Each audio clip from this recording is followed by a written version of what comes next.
नमस्ते आदाब, मैं anchor Divya Kamble CBN news 18 में आपका स्वागत करती हूँ। CBN न्यूज 18 हर समस्या में आपके साथ, हर खबरों में सच्चाई से आपके पास, क्योंकि हम सच दिखाते हैं। दोस्तों संग मचाने मस्ती, बोरियत की खोल के रस्सी, खुशियों की लगाने डुबकी, आओ चलो सभी झूलेलाल गर्मियों में सबसे सही। Jhulelalal Water Park and Resort, Day Night Water Park, Slide for Kids and all, Food Park, Snacks के साथ South Indian Food, Indoor and Outdoor Game, Wave Pool, DJ, Rain Dance and many more. Jhulelalal Water Park, opposite Jain Valley, अनुभूति school के पीछे, Shirsoli road, Jalgaon. कुछ लोगों का ऐसा लगता है कि क्या है पता नहीं, कहाँ धरती में घूम रहा पता नहीं। अरे धरती में आया तो खुशी के साथ में रहो, और जिनके जन्मदिन हम लोग बना रहा है, एक तो हमारी भाग्य, मैं जैसा वहां भी कहा कि छत्रपति शिवाजी महाराज का जन्मदिन पहले आया, उसके पहले तो सावित्रीबाई फुले जी का जन्मदिन आया, उसके बाद में भारत रत्न डॉक्टर बाबा साहब अम्बेडकर जी का जन्मदिन है। ये तो अच्छा है कि भुसावल मंडल के लोगों ने संयुक्त जयंती बाबा साहब की, डॉक्टर बाबा साहब की जयंती के निमित्त बनाने का काम करते हैं, तो हर साल में करते हैं। तो पिछले साल में एक नया चीज वहां शुरू करने का काम किया भुसावल के अंदर, मतलब सारे यहाँ जो बाबा साहब को नमन करने के लिए, उनकी जयंती के अवसर पर उनको मालार्पण करने के लिए जो लोग आते हैं, भुसावल के शहर के लोग आते हैं, तो इन्होंने पिछले साल में सबको भोजन खिलाने के एक परंपरा शुरू किया। तो मैंने कहा था कि भाई शुरू करो, मैं बोले इस साल में, पिछले साल में अगर कुछ कमियां हुआ तो उसको है ना, उसको भी दूर करो, जितने भी लोग हैं सबको खिला दो। तो मैं बोला कम से कम इस तरीके से एक अच्छा कार्यक्रम भुसावल में शुरू हुआ कि मैं मुंबई के सब छोड़ के, मुंबई में आपको मालूम है मैं 13 तारीख को नाइट से ही मुंबई के अंदर घूमते रहता हूँ, मेरा पूरा 14 तारीख उसमें चले जाता है, लेकिन वहां मुंबई के लोग नाराज हो गए मैं भुसावल की तरफ आ गया तो। लेकिन मैं बोला कि एक बार देख लूंगा, मुझे आपके इस कार्यक्रम के अंदर शामिल भी होना था, देखना भी था, है ना, कितना है तुम में दम। मैं शेरशायरी नहीं कर सकता लेकिन फिर भी मैं बोले एक बार देख लूं, इसलिए मैं आया। मुझे बड़ा खुशी हुआ, अभी मुझे दोपहर की गाड़ी पकड़ के वापस भी जाना, शाम को भी और कुछ कार्यक्रम है। मैं सिर्फ आपको कहता हूं, देखो बाबा साहब का और छत्रपति शिवाजी महाराज का इतिहास मैं बताने की जरूरत नहीं, सबको यहाँ बैठे हुए सारे लोगों को पता है।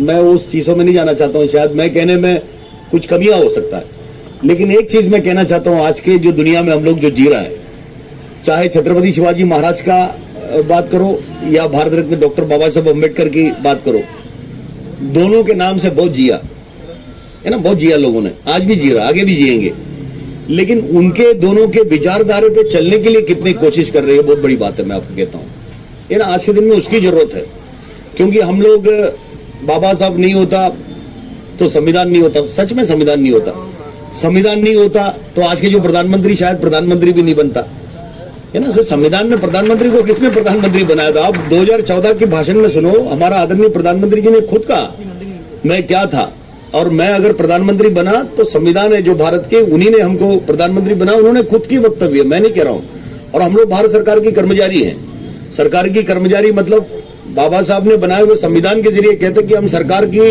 सेवक है, हम जो सरकार है उनकी सेवक हम हैं, तो सरकार का जो आदेश का पालन हम करते हैं। लेकिन ये हमारी सौभाग्य है, वही संविधान वही बाबा साहब ने बना के दिए, उसके अंदर लिखे हैं अगर सरकार हमारे खिलाफ अगर कुछ करते हैं तो उसके विरोध में लड़ने का भी अधिकार हमको उसी संविधान ने दिए, उसी पे चलने वाले हम लोग इस लाल झंडे की लोग हैं, मैं आपको कहता हूँ। और मुझे सबसे बड़ी खुशी है, चाहे छत्रपति शिवाजी महाराज की बात करो, चाहे भारत रत्न डॉक्टर बाबा साहब अम्बेडकर की बात करो, पूरी दुनिया भर के लिए, पूरी दुनिया भर के लिए, भारत के लिए नहीं, सबसे महत्वपूर्ण वाली चीज ये है, दोनों को नारा सर्वधर्म समभाव था। दोनों को नारा क्या था? सर्वधर्म समभाव था। और आज हमारी जो यूनियन है, ये यूनियन को मैंने नहीं बनाया, जिन बुजुर्गों ने बनाया था उन्होंने इस यूनियन का भी, नेशनल रेलवे मजदूर यूनियन जो यूनियन है, उनका भी नारा सर्वधर्म समभाव है। हम एक दूसरे को इंसान करके जानते हैं, उसके अलावा हमारा कोई पहचान नहीं। आज पता नहीं आप लोग कितने लोग ना, सब अपनी अपनी रुचि वाली बात करते हैं, अपनी पसंद वाली चीज देखते हैं, उसके अलावा आप लोग देखते नहीं है। ये तो इंसान की मेंटालिटी उस प्रकार की बन गई। आज सुबह यानी कि कल रात को जो इसराइल के अंदर जो युद्ध चल रहा है ना, ईरान ने कुछ ड्रोन इसराइल के अंदर अटैक करने के काम किए। आज जो दुनिया का सबसे बड़ा जो शक्ति है जो यूएसए, वहां का जो प्रेसिडेंट है अपने कमरे में सारे उनके सिक्योरिटी पर्सन को लेकर मीटिंग कर रहा है, इसको कैसे हम लोग इसराइल को प्रोटेक्ट किया जाए, ईरान के ऊपर कैसे अटैक किया जाए, ये चर्चा वहां चल रहा है। आज का बहुत बड़ा न्यूज है। अभी आप सोचिए उससे और हमसे का संबंध है। आप यूनाइटेड नेशन करके एक एजेंसी है, इन्होंने कुछ दिन पहले एक न्यूज पब्लिश किया, उसके अंदर लिखा है जो ग्लोबल वार्मिंग है, अभी गर्मी पहले जो भूसावल में था उससे बढ़ गए, थोड़ा सा कभी उसमें भी ध्यान दीजिएगा। तो उनका कहना है कि अभी केवल इस धरती को बचाने के लिए 2 साल बाकी है, 2 साल बाकी। आप समझ लो इस बात को। वो भी 2 साल इसलिए मिला क्योंकि कोविड का जो बीमारी आया था, इसलिए कुछ समय हमको मिला। और इस 2 साल में अगर पूरी दुनिया के लोग मिलकर अगर इस धरती को बचाने का काम नहीं करेगा तो 2 साल के बाद में बहुत सारे शहर पानी में डूब जाएगा। अब उसमें से एक शहर है मुंबई, उसमें से एक शहर है जो साउथ के अंदर केरल के अंदर कोचिन करके एक शहर है, उसमें से एक शहर है जो आंध्र प्रदेश के अंदर जो विशाखापट्टनम करके है। इस तरह के कुछ शहर है, शहर डूब जाएगा आने वाले दिनों में। तो उसके ऊपर क्या विचार कर रहा है? आज हमारे देश के अंदर रिजर्वेशन के लिए लड़ाई हो रहा है। मैं तो कहता हूं सबको रिजर्वेशन देना चाहिए, मैं रिजर्वेशन के खिलाफ नहीं है, लेकिन सवाल है सरकारी खाते रहेगा तब रिजर्वेशन मिलेगा। ये एयर इंडिया बंद हो गया, 1 लाख कर्मचारी वाला जहां जो रिजर्वेशन मिल रहा था बंद हो गया, उसके ऊपर कोई बात नहीं कर रहा है। आज बहुत सारे हमारे जो नवरत्न कंपनियां वो बंद होने की या प्राइवेटाइज करने की या किसी ठेकेदारों को देने की बात हो रहा है। भारत रेल को भी वैसे ही देने की बात हो रहा था, लेकिन इस लाल झंडे की ताकत और हम आप मिलकर यूनियन को जिस तरीके से बनाकर रखे हैं, इसलिए भारत रेल बचा हुआ है। अगर ये भारत रेल भी ऐसी किसी ठेकेदारों के हाथ में चला जाएगा तो रिजर्वेशन का क्या होगा? ये बड़ा विचार करने की सवाल है। तो इसलिए हम सब देशवासी सब मिलके रिजर्वेशन से जिसको मोहब्बत है, हम सब मिलके ये कोशिश करना चाहिए भारत के अंदर जितनी भी सरकारी संस्था है इनको जिंदा रखे, और सरकारी संस्थाओं में जितनी वैकेंसी है हमारी भारत के जो गरीब जनता जिस लिखे पढ़े नौजवान साथी जो देश के अंदर घूम रहा है तो उनको भर्ती करे, तो कम से कम हमारी सरकारी संस्था भी जिंदा रहेगा, कम से कम हमारे नौजवान साथियों को रिजर्वेशन भी मिलेगा। और लिखे पढ़े हमारे जो नौजवान साथी आज अखबार के अंदर हमको पढ़ने को मिल रहा है, करीब करोड़ों लोग घूम रहे हैं, उनको नौकरी भी मिलेगा। मैं आपको कहता हूं अभी पिछले महीने के अंदर 19 तारीख को मुंबई के अंदर एक विशाल प्रदर्शन किया था, इन्हीं के विचारधारे में। हम किसकी विचारधारे पे चलते हैं? हम छत्रपति शिवाजी महाराज और भारत रत्न डॉक्टर बाबा साहब अम्बेडकर के ही विचारधारे में हम लोग चल रहे हैं। हम लोगों ने जो कार्यक्रम किया था, हमारा कोई तंगा बढ़ाने के लिए नहीं किया था, हम लोगों ने इसलिए किया था कि केवल मध्य रेल के अंदर करीब 25,000 वैकेंसी है, ये वैकेंसी भरने की जरूरत है ना। वैकेंसी भरेगा तो लोगों को नौकरी मिलेगा। इसके पहले 2022 में हम लोगों ने जो कार्यक्रम किया था उस समय 28,000 वैकेंसी था। हमारा कार्यक्रम करने के बाद करीब 12,000 कर्मचारी मध्य रेल के अंदर भर्ती हुआ, 12,000 कर्मचारी भर्ती हुआ। आप समझ सकते हैं हम लोगों ने 2022 में कार्यक्रम करने के बाद 22 और 23 में 12 और 12 24 महीने में कितनी कर्मचारी रिटर्न हुआ वो भी देख लीजिए। फिर भी 12,000 भर्ती करने के बाद 25,000 वैकेंसी है, इसलिए हमको फिर ताकत लगाने की जरूरत है। आपको मालूम है भारत रेल के अंदर कहीं बालासोर जैसी दुर्घटना हुआ, उसके अंदर ये देख रहे कि गलती किसने की है, गलती क्यों हुआ, गलती किसने ये किया देखा जाता है। आपने देखा कि रिपोर्ट के अंदर ये आता है कि कोई दुर्घटना हुआ, कहीं यार्ड में कोई गाड़ी गिर गई है, ये देखा जाता है गलती किसके, पोइंट्समैन के हैं क्या, इंजीनियरिंग वाले के हैं क्या, सीएनडब्ल्यू के हैं क्या, लोको पायलट के हैं क्या, स्टेशन मैनेजर की है क्या, ट्रेन मैनेजर के क्या, ये देखा जाता है। लेकिन गलती क्यों हुआ उसके बारे में चर्चा कम होता है। वो चर्चा इसलिए कम होता है क्योंकि पहले के जमाने में 10 लोग काम करता था, आज 2 लोग काम कर रहा है। अरे इंसान है भाई, अगर आप जिसको 8 घंटे के काम करना चाहिए उसे अगर आप 16 घंटा काम कराएगा, 24 घंटा काम कराएगा, लगातार अगर 3 दिन काम कराएगा, वो तो इंसान है भाई। चौथा दिन उसको नींद आएगा। आप ये नहीं कह सकते वो ड्यूटी के टाइम उसको नींद आए, वो इंसान है आखिर में। तो इसलिए उसमें देखने की जरूरत है। असली ये सब सारे चीजों में देखते हुए अपने अधिकार के साथ में जिंदगी जीना है। फिर मैं आपको कहता हूं अपने अधिकार के साथ में जिंदगी जीना है, सर ऊंचा करके जिंदगी जीना है। आने वाली पीढ़ियों से अगर मोहब्बत है, मैं तो लोगों को बोलता हूं अगर अपने घर से मोहब्बत है, हमसे मोहब्बत मत करिए। अगर आपको अपने घर से, जिसके लिए आप दिन रात मेहनत करके अपना जो है ना, जो नौकरी कर रहा है, दिन रात मेहनत कर रहा है जो ईमानदारी से, तो अगर आप अपने घर से मोहब्बत करता है, अपने बीवी से, अपने बच्चे से, अपने पति से, अपने माँ से, अपने पिताजी से, अपने दादा अपने दादी से, पोता पोती से, अगर घर के लोगों से मोहब्बत है, आपको इस यूनियन को मजबूत करना पड़ेगा, तब आपको आपकी जवाबदारियों को पूरा करने को मिलेगा। मैं आपको कहता हूं, इसके अलावा मैं कुछ नहीं कहता हूं। आज भाषण करने वाले दिन नहीं है, आज उत्सव बनाना है, खुशी के साथ में रहना है। तो मैं उसका तो कहता हूं हम लोग इतनी भाग्यशाली है, ऐसा महारथियों का, महापुरुषों का जो जन्म हुआ देश हमारा है। तो हम लोग तो हर रोज इस तरीके से खुशियों के साथ में चलना चाहिए, ताकत के साथ में चलना चाहिए, और ताकत लगाते हुए गरीबों का, कर्मचारियों का भला करने की सोचना चाहिए। वही सोच रखने वाली हमारी यूनियन है, और उसके अंदर पूरी जवाबदारी के साथ में उस बात को निभाने वाला एक मंडल भुसावल मंडल है। ये मैं खुशी के साथ में कह सकता हूं, इसलिए मैं आपके बीच में है। और हमारे भुसावल मंडल के जो पदाधिकारी है, मंडल की पदाधिकारी अभी जो प्रेजेंट में काम करने वाला भूतपूर्व पदाधिकारी, शाखाओं के पदाधिकारी, महिलाएं, युवाएं, सबको मैं धन्यवाद देना चाहता हूं, आपकी अभिनंदन करना चाहता हूं। हर कार्यक्रम में आप लोगों ने बढ़ चढ़कर हिस्सा लेने के काम किए। तो आप लोगों ने पिछले साल से जो खास करके हमारा जो भारत रत्न परम पूज्य डॉक्टर बाबा साहेब अम्बेडकर जयंती का जो कार्यक्रम जिस तरीके से आप लोग बना रहा है, तो हर साल में इसका ग्राफ बढ़ाते हुए चलिएगा, आसमान की छूने की तरफ, उस तरफ ऊपर की तरफ ले जाने की कोशिश करिएगा, और वो करेगा उम्मीद करते हुए। आप सभी को इस अवसर पर शुभकामनाएं देते हुए मेरा 2 शब्द समाप्त करता हूं। धन्यवाद। इनकलाब जिंदाबाद, लाल सलाम, जय भीम।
मस्ती बोरियत की खोल के रस्सी खुशियों की लगाने डुबकी आओ चलो सभी झूले लाल गर्मियों में सबसे सही Jhulelal Water Park and Resort, Day Night Water Park, Slide for Kids and all, Food Park, Snacks के साथ South Indian food, Indoor and Outdoor game, Wave pool, DJ, Rain dance and many more. Jhulelal Water Park, opposite Jain Valley, अनुभूति school के पीछे, Shirsoli road, Jalgaon.